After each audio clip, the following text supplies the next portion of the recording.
Do you have faith? Aduna kabay pagtuo? Unsa man ang pagtuo?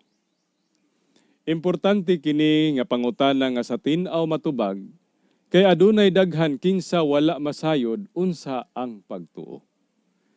Bisan gani sila nahibalo unsa ang definition sa pagtuo. Apan wala sila mahibalo unsa nang butanga. Definition ray ilang nahibal-an sa faith, pero wala sila kahibalo unsa ang faith. Wala nila maguniti ang idea nga naa sa definition nga ilang nahibaluan. Tungod niya na, dili ta maghisgot sa definition apan hinuon, adunay atong tan-awon ug tun-an ang usa ka ilustrasyon sa pagtuo. Usa ka hitabo nga mopaklaro sa tanan unsa nang butanga. Ang pagtuo kasayod kitang tanan nga moabot pinaagi sa pulong sa Dios.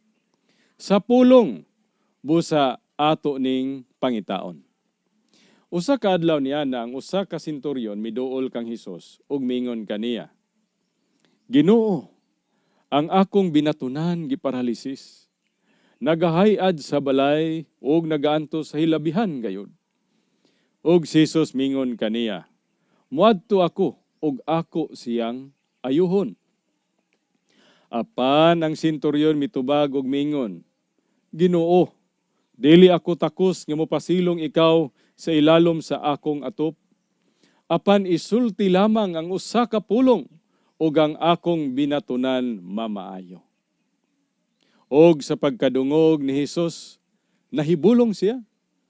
Og mingon sa mga nagnunot kaniya, sa pagkamatuod nagaingon ako kaninyo, nga bisan sa Israel, wala ako'y hingkaplagan sama ni ini kadako nga pagtuo. Naa dinhi ang giingon ni Hesus nga pagtuo. Kung atong masabtan unsa kana, atong nakaplagan ang pagtuo. Dili kay definition lang atong nahibalan, kundi ang pagtuo mismo. Ang pagkahibalo unsa kana, mao ang pagkahibalo unsa ang pagtuo. Wala tay bisan unsa nga kaduha-duhaan dinha. Kay si Kristo ang author sa atong pagtuo. Og siya miingon nga ang gipakita sa senturyon mao ang pagtuo, dili lang basta kay pagtuo, kundili dako gayod nga pagtuo. Di ta magduha-duha, di ta magalanganin nga ang senturyon naay pagtuo ug dili lang basta kay pagtuo, dako gyud nga pagtuo. Kay ang author sa pagtuo maoy niingon nga pagtuo to. Asa man dinhi ang pagtuo.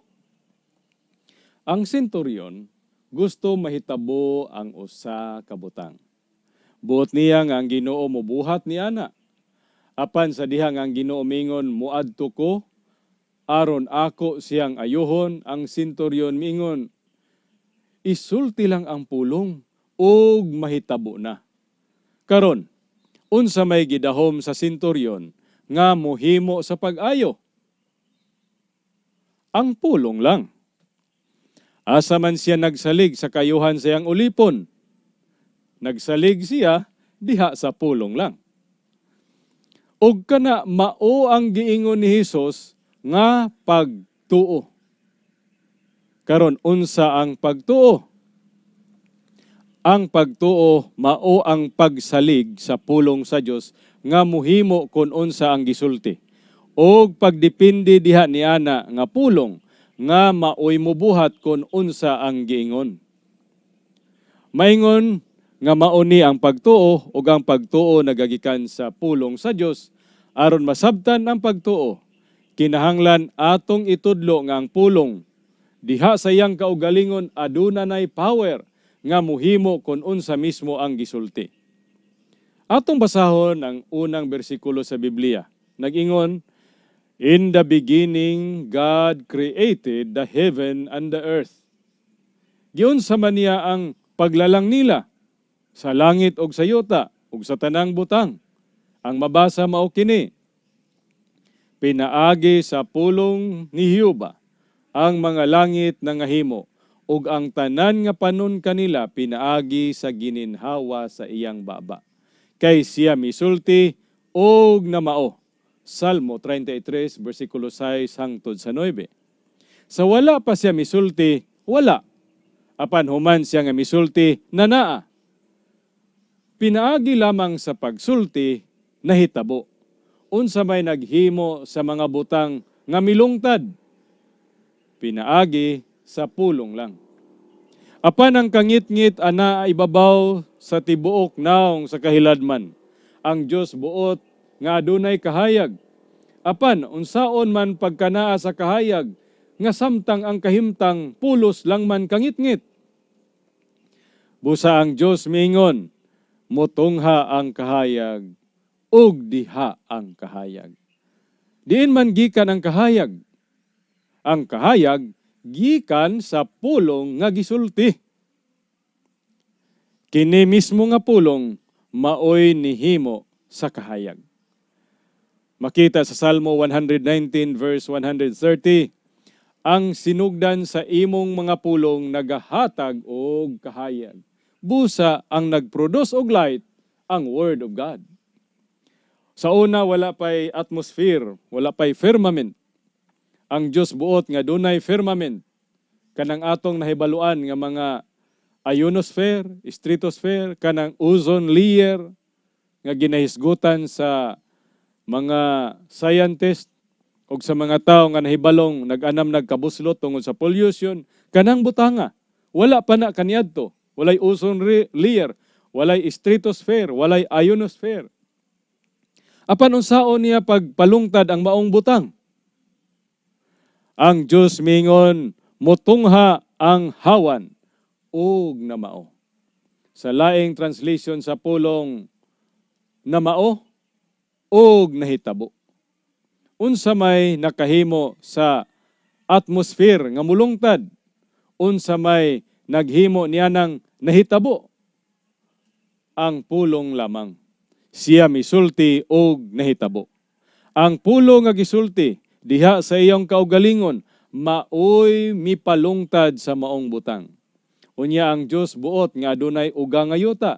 Unsaon man pagtungha sa uga nga yuta, ang Diyos mingon, magatigom pagtingob ang mga tubig ilalom sa langit ug ngadto sa usa ka dapit ug mutungha ang mamala ug nahitabo kini.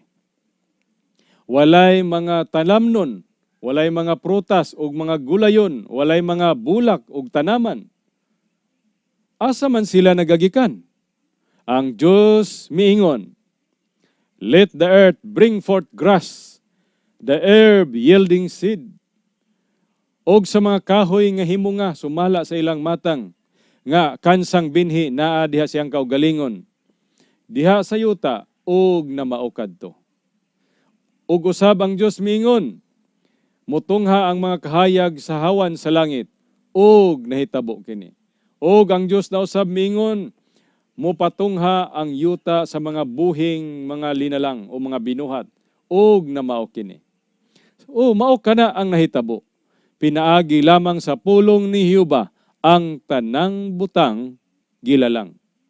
Siya misulti sa pulong lamang og nahitabo ang maong butang. Ang pulong nga gilitok mao mismo ang mipatungha o mibuhat sa butang nga iyang gilitok. Mao kini sa paglalang ug mao usab kini sa pagtubos. Mao kini sa creation ug mao usab kini sa redemption.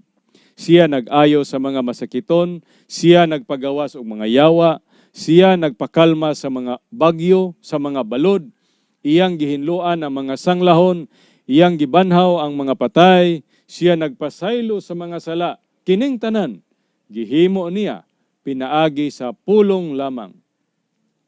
Kay siya misulti og nahitabo.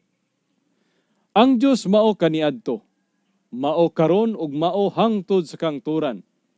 Siya kanunay usa ka Diyos nga maglalalang, ug siya sa kanunay nagabuhat sa tanang mga butang, pinaagi sa pulong lamang. Ug sa kanunay siya makahimo sa tanang butang pinaagi sa pulong lamang, tungod kay mao kana ang kinayahan sa pulong sa Dios nga nakini nagbaton og langit nung gahom. Diha mismo siyang kaugalingon nga maoy mobuhat sa butang nga gilitok. Kaniadto kung atong mahinumduman, ang mga sanglahon giayon niya pinaagi sa pulong lamang. Ang mga buta nakakita pinaagi sa pulong lamang. Ang mga bakul ug ang uban hilabihan ka milagro tungod kay gipakita o makita gyud nato nga ang pulong dunay gahom siyang kaugalingon. Dunay batang babae nga namatay ug ang uban na discourage na tungod kay sa wala pa si Jesus makaabot sa ilang balay, duna na may ulipon nga mitagbo nga miingon. Ayaw na lang hasula ang Ginoo. Ang imong anak patay na. Pagkadungog ni Jairus niini nadismaya siya pag-ayo. Apan sa pagkakita ni Jesus mingon siya, ayaw kabala ka. Sumalig ka lamang. Ug sa pag-abot sa ilang balay, didto na ang mga tao nagdangoy-ngoy ug nagbalata. Apan si Jesus mingon, wala siya mamatay, natulog lang. Pero namatay na god, na dito yang inahan naghilak. Apan si Jesus mingon, babay, bangon. Ug ang babay nga batang patay, mibangon. Maingom na usab kang Lazaro sa dihang upat na kaadlaw didto sa lubnganan sa bangag sa yuta o sa bato baka ang ilang gilubngan kaniadto nga gitabunan sad og bato. Mingon si Jesus, ipaligid ang bato. Ang uban mingon nga baho na Ginoo. Ningon siya, di ba? Mingon ko nimo nga ako ang pagkabanhaw. Unsa may iyang gibanhaw kang Lazaro? Kung imong basahon ang libro sa Gospel, imong makita nga mingon si imong madungog o mabasa nga ningon si Jesus. Lazarus, come forth. Lazaro gula ngari. Og si Lazaro migula. Milakaw ba si Lazaro nga migula? Wala, tungod kay putos siya sa mga nuog. Gilikusan sa mga nuog gikan sa ulo hangtod sa tiil. Apan nganong nakaguwa man siya nga wa man nakalakaw. Ang pulong sa Dios mismo dunay gahom nga mipagawas kang Lazaro. Ug sa diha na si Lazaro sa gawas, nga sigurado kung milutaw sa hangin pagawas, mingon si Jesus, badbari ninyo siya. Imong makita nga ang pulong nga gilitok maoy nihimo sa butang nga gilitok. Mao kana nga ang pagtuo mao ang pagkahibalo nga ang pulong sa Dios adunay gahom diha sa iyong kaugalingon ug atong i-expect nga ang pulong mismo sa iyang kaugalingon maoy mohimo sa butang nga gisulti ug diha ta magsalig ni anang pulonga nga maoy mobuhat sa pulong nga giingon. Sa ingon, ang pagtudlo mahitungod sa pagtuo, mao ang pagtudlo nga mao kana ang kinayahan sa pulong sa Dios. Og ang pagtudlo ngadto sa mga tao sa pagpaugnat sa ilang mga pagtuo, kinahanglan ato silang tudluan nga ilang dahumon nga ang pulong sa Dios maoy dipindihan nga maoy mohimo sa butang nga gilitok. Sa ingon, ang pag-ugba sa pagtuo mahimo pinaagi sa pagpraktis og sa pagpadako sa pagsalig diha sa gahom sa pulong mismo sa Dios nga maoy mohimo kung unsay gisulti nianang maong pulong. Mao kini ang kalainan sa pulong sa Dios ug sa pulong sa mga tao. Ang tao makasulti apan walay gahom niana nga pulong nga mobuhat sa butang nga giingon. Kung ang usa ka butang himuonon iyang nasulti, ang tao kinahanglan magbuhat pa nga dugang sa iyang gisulti aron matuman ang iyang pulong.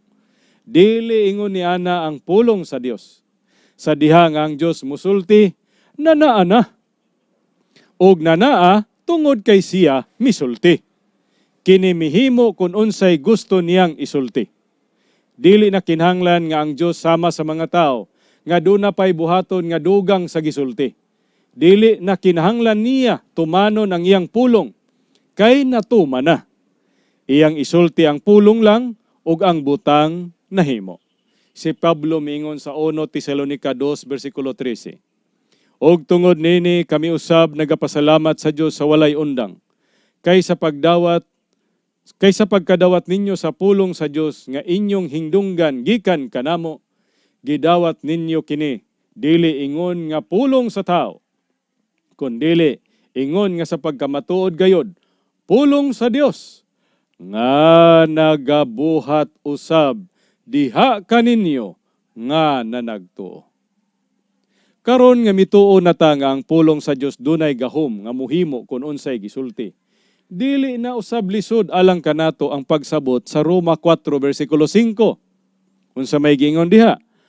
Apan niadtong wala magbuhat kundili nga nagatuo kaniya nga nagapamatarong sa dili Diosnon, ang iyang pagtuo ginaisip kaniya nga sa pagkamatarong. Mao lamang kini ang bugtong paagi nga ang matag-usa niini nga kalibutan mahimong matarong. Una, ang kuno niya nga siya dili Diosnon.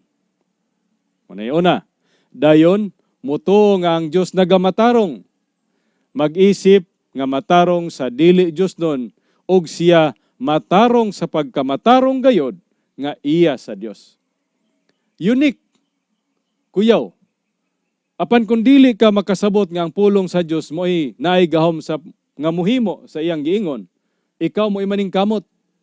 Apan sa diha nga ikaw moangkon nga dili ka Diosnon, unya tuuhan nimo nga ang Dios mumatarong sa dili Diosnon, mamatarong ka nga parehas katarunga sa Dios, dili parehas sa imong ginapaningkamutan nga pila na kahana ka tuig, apan dili ka kabot didto kay ang Dios maoy mumatarong sa dili Diosnon.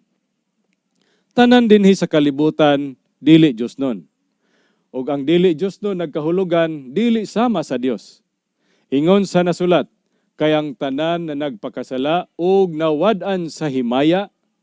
Unsay bot pasabot himaya? Sa kamaayo, sa kinaiya sa Dios. Kitang tanan wala na ana. Busa ang tanan kinsa mudawat nga sila dili sama sa Dios, sa bisan unsang kahimtang, nagasugid siya nga siya dili Diosnon. Apan ang kamatuoran mao nga ang tanan sa tanang kahimtang dili nagyod sama sa Dios. Sa Roma 3:10 hangtod sa 12, ingon sa nasulat na, walay bisan kinsa nga matarong, bisan usa lamang. Silang tanan na nagpalayo sa tingob, sila sa tingob nagpalayo, nangahimong walay pulos. Walay bisan kinsa nga nagabuhat og maayo, walay bisan usa na lamang. Busa, walay usa dinhi sa kalibutan nga dili daotan. Ug maingon nga ang Dios nagamatarong sa daotan, bahin nga iya sa Dios ang paghimo nga matarong. So, kung dili ka Dios nun, ingon sa tinuod gayod, bisan di nato ang kunon, apan maoy trabaho sa Dios ang pagmatarong sa dili Dios nun. Unsang klase sa pagkamatarong? Pagkamatarong nga nagahatod sa kaluwasan nga hingpit. Kini walay bayad og sigurado alang sa tanang kalag ni ini nga kalibutan. Walay pili, kay tanan man dili Dios nun. Busa tanan sad iyang matarungon. Sa pagkamatarong nga sama kaniya, walay bayad og dali ra. Dili kay tinuig pa.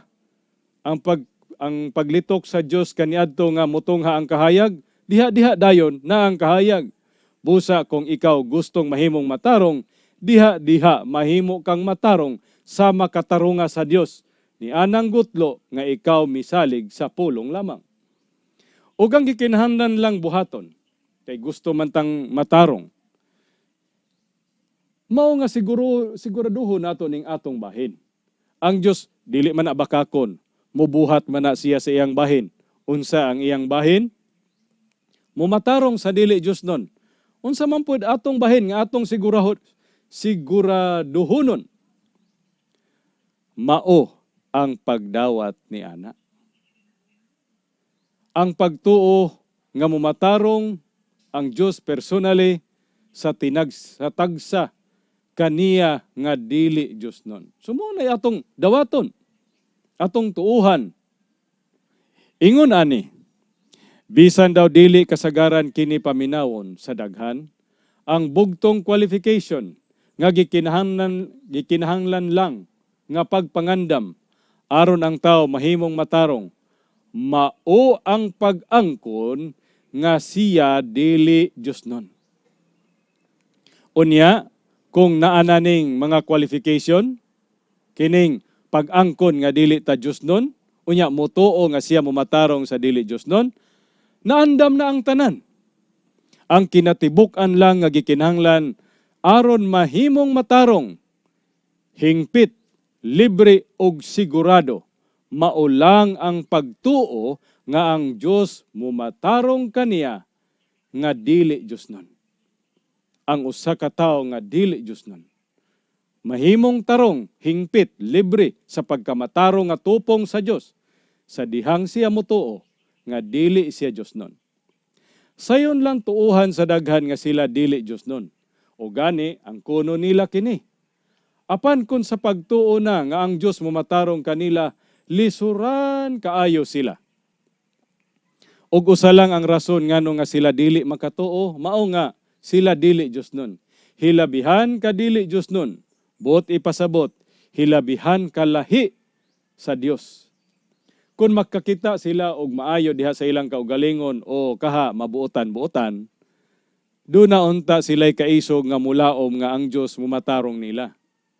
O sila mumatarong sa ilang kaugalingong paagi, pinaagi sa mga buhat ug unya mag-angkon nga mituo sa pagkamatarong pinaagi sa pagtuo.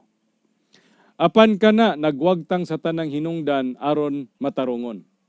Kay kun ang tao makakaplag og maayo diha kaniya, naana siya daan ana ug wala na kinahanglan kana nga pagkamatarong gikan sa lain. Kay kun siya makausab og makahimo og arang-arang sa iyang kaugalingon, wala na niya kinahanglan pa nga matarungon gikan pa sa lain nga source. Kasupak na ni sa pag-angkon nga ako dili Dios nun. Sayon man tamo angkon nga dili Dios nun.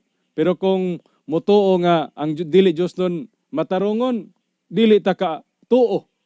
Kay maningkamot papuntag ato. So kung makamao man day ka maningkamot nga mahimong matarong, dili ka dili Dios nun. Dios nun ka na. Naana ka ni ana kay makahimo ka man di ay.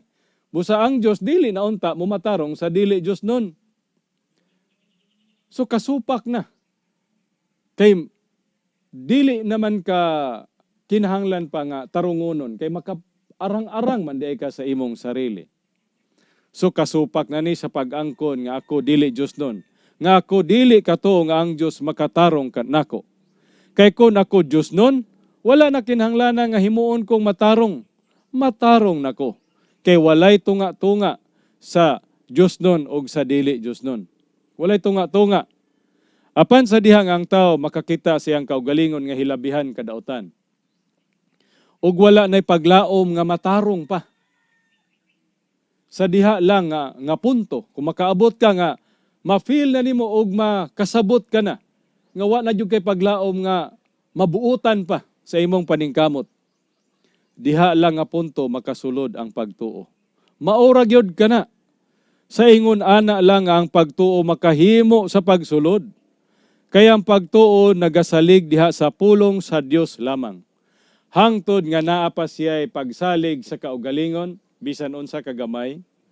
Hangtod nga naa pa siya'y nakitang paglaom diha sa iyang kaugalingon nga matarong, wala gayoy pagtuo.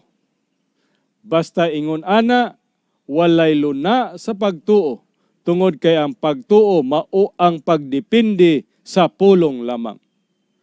Walay pagsapayan unsa ka kadugay nga nabautismuhan nga namimbro sa sikta nga imong gipasakupan o ka nahimo kang leader or elder dinha niana tungod kay nanigulang ka na diha o ka na-promote o nakabaton ka og posisyon o nakabaton kag mga katungdanan, nahimo ka bang ministro, president o mga ebanghelista, mga magbubuhat nga magsasangyaw kuno sa ebanghelyo. Apan samtang naa pa ka sa kahimtang nga naglaom nga makahimo sa giingon sa Ginoo. Sa giingon niyang pagkamatarong pinagi sa imo mga buhat hangtod karon wala jud kay pagtuo, kay ang pagtuo dili makasulod diha sa tao nga naghuna-hunang duna siya'y gamayng mahimo nga ika-contribute para mahimong matarong. Apan kun ang tanang paglaom nga mga gisaligan diha sa kaugalingon mawala na, og niangkon nga wala na, sa diha nga ang tanan makita nga wala na'y paglaom nga mahimong matarong, diha na.